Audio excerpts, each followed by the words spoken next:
The trial of a former Harris County deputy is now underway. Cameron Brewer is accused of shooting and killing a man. Brewer is charged with aggravated assault by a public servant. Our Brandon Walker is live downtown with what unfolded in court today. Brandon, good evening.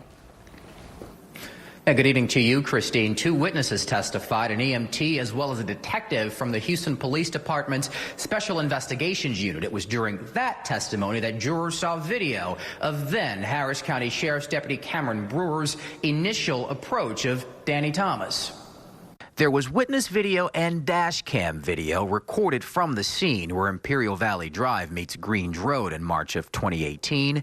In it, Danny Thomas walking toward then Harris County Sheriff Deputy Cameron Brewer, his pants around his ankles. The video proved too much for a relative of Danny Thomas, who walked out of the courtroom.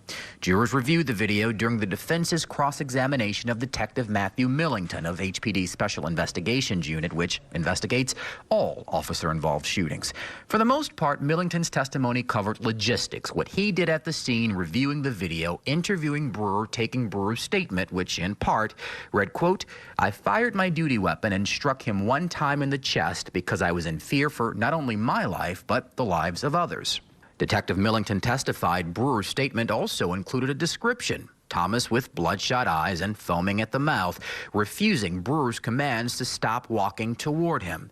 But why did Brewer fire his gun? Why didn't he use his taser? Or, since Thomas wasn't armed, why didn't Brewer try to subdue him? Asked the prosecution. Quote, "How would the pants inhibit the man in the white shirt?" "He's taking smaller steps," Millington said. "What, if anything, do you see in the hands of the man in the white shirt?" "I don't see anything." "If you're being met with physical force, are you allowed to use deadly force?" "No."